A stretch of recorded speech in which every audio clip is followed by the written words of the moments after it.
सनातन संस्कृति में पाप का अर्थ ईश्वर की इच्छा और शास्त्रों के विरुद्ध किए गए गलत कर्म माने जाते हैं। मनुष्य के अनचाहे पापों के प्रायश्चित और उनसे मुक्ति के उपाय हमारे प्राचीन पुराणों में विस्तार से वर्णित हैं। गरुड़ पुराण और अन्य पुराणों में इन उपायों का विशद वर्णन है। सागर नामक एक व्यक्ति बुरी संगति के कारण मांस, मदिरा और शिकार जैसे महापापों के मार्ग पर चल पड़ा था। साधु ने उपाय बताया कि तुम अपने आने वाले पुत्र का नाम जगत के स्वामी नारायण ही रखना। साधुओं ने उसे समझाया कि पाप के गहरे दलदल से बाहर निकलने का एकमात्र मार्ग प्रभु भक्ति है। पुत्र को बार बार नारायण पुकारने के बहाने वह अनजाने में ही प्रभु का स्मरण करने लगा था। नारायण नाम की महिमा अपरंपार है और अंतिम समय में इसका उच्चारण जीव को मोक्ष प्रदान करता है।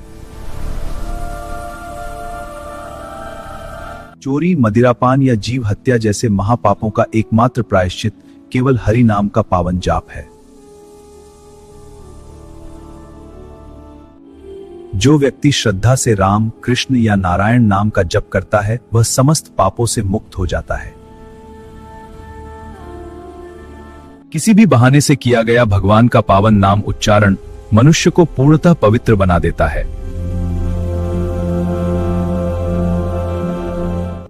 यमराज अपने दूतों से कहते हैं कि जिनके कंठ में तुलसी माला हो उन्हें कभी मत छूना।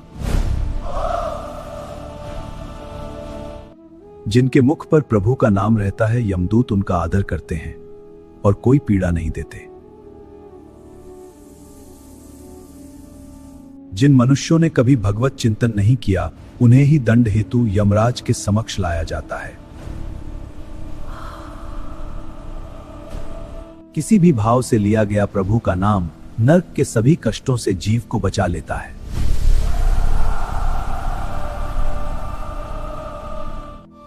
भगवान नाम के जाप में न कोई धन लगता है और न ही इसके लिए कोई कठिन नियम है। बिना स्नान किए भी किसी भी स्थान और समय पर नारायण नाम का जाप किया जा सकता है। धर्मराज और चित्रगुप्त भी प्रभु नाम जपने वाले पुण्यात्माओं का यमलोक में सदैव स्वागत करते हैं। स्वागत है पुण्यात्मा, आपका मार्ग प्रशस्त है। धन्यवाद महाराज। हरि नाम का संकीर्तन करते हुए ही मनुष्य अपने वर्तमान और परलोक के जीवन को सुधार सकता है।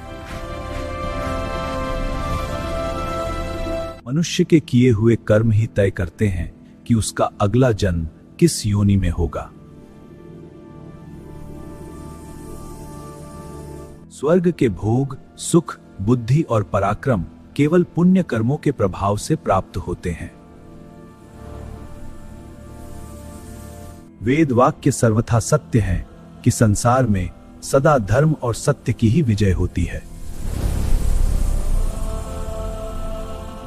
सुकृति और अच्छे कार्यों से ही मनुष्य का कल्याण और श्रेष्ठ जीवन संभव हो पाता है। अधर्म और असत्य के मार्ग पर चलने वाला जीव अंततः विनाश की ओर ही बढ़ता है।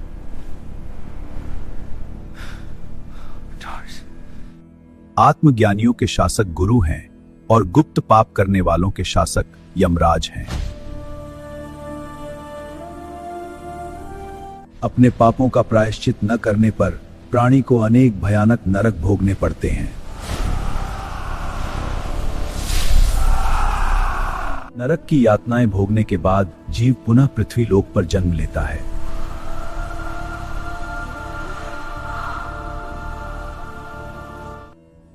पूर्व जन्म के पापों के चिन्ह मनुष्य के नए शरीर पर साक्षात दिखाई देते हैं। झूठ बोलने वाला व्यक्ति अगले जन्म में हकलाने वाला या फिर गूंगा पैदा होता है।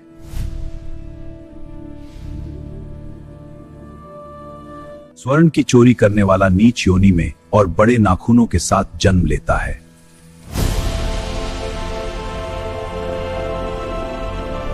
बिना विचार किए भोजन करने वाले निर्जन वन में भयानक व्याघ्र बनकर पैदा होते हैं।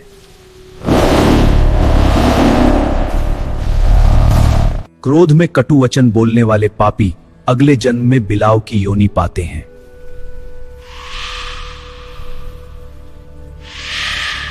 गुरु से विद्या छिपाने वाला जीव निश्चित ही बैल की योनि में जन्म लेता है।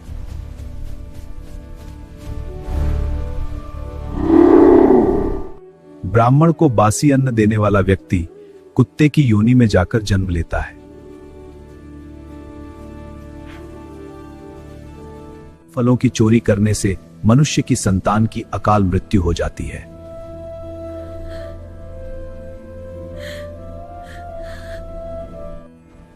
दूसरे के वस्त्रों का हरण करने वाला जीव गिरोह की योनि में जन्म लेता है।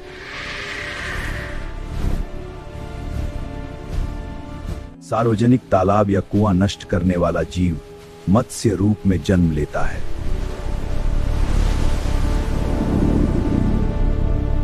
पराई स्त्री से गमन करने वाला मनुष्य अगले जन्म में नपुंसक बनकर पैदा होता है। सुगंधित वस्तुओं की चोरी करने वाला जीव दुर्गंध फैलाने वाले प्राणी की योनि पाता है। ये सुगंधित खजाना हुआ, कौन मेरी बदबू से बच सकता है? जब तक शुभ और अशुभ कर्म समाप्त नहीं होते, जीव योनियों में भटकता रहता है।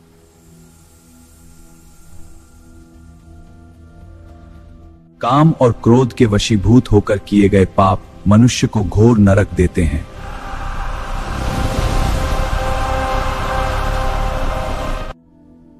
पितृपक्ष में मृत परिजनों का सपने में दिखाई देना एक विशेष और महत्वपूर्ण संकेत माना जाता है। गरुड़ पुराण के अनुसार ये सपने बताते हैं कि पूर्वजों की आत्मा संतुष्ट है या सहायता की आशा रखती है। ये आत्माओं के संदेश हैं। गरुड़ कुछ संतुष्ट हैं, कुछ मुक्ति चाहते हैं। गरुड़ पुराण में मृत परिजनों के सपनों का रहस्य और उनके विभिन्न संकेतों का वर्णन किया गया है। पितृपक्ष के दौरान पूर्वजों का स्वप्न में आना उनकी अधूरी इच्छाओं का स्पष्ट प्रतीक हो सकता है। यदि अंतिम संस्कार विधि विधान से नहीं हुआ हो तो पूर्वज वंशजों के स्वप्न में बार बार आते हैं। स्वस्थ परिजनों का सपने में बीमार या दुर्बल दिखना उनकी आत्मा की गहरी अशांति का संकेत करता है। ऐसी स्थिति में विद्वान ब्राह्मण की सलाह लेकर तर्पण और श्राद्ध कर्म अवश्य करना चाहिए। ओम नमो नारायणाय। ओम शांति शांति शांति। सपने में पूर्वजों का प्रसन्न और मुस्कुराता हुआ दिखाई देना मनोकामनाओं के पूर्ण होने का शुभ संकेत है। यदि मृत परिजन स्वप्न में बहुत प्रसन्न दिख रहे हैं तो शीघ्र कष्टों से मुक्ति मिलने वाली है। किसी जीवित व्यक्ति को सपने में मृत देखना उस व्यक्ति की आयु बढ़ने का शुभ सूचक माना जाता है। पूर्वजों द्वारा सिर पर प्यार से हाथ फेरना उनके पूर्ण आशीर्वाद और संतोष का प्रतीक होता है। यदि परिजन सपने में आपकी ओर हाथ बढ़ा रहे हैं तो वे आपके दुखों को हरना चाहते हैं।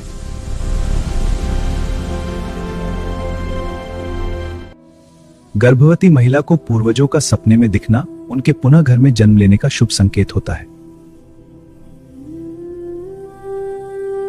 स्वप्न में पूर्वजों का रोना या विलाप करना उनके कष्ट में होने और पिंडदान की आवश्यकता दर्शाता है।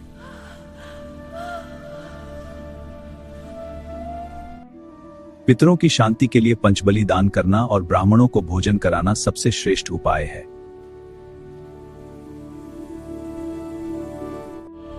गया में जाकर विधिवत श्राद्ध करने से 100 पीढ़ियों का उद्धार और पितरों को पूर्ण शांति मिलती है।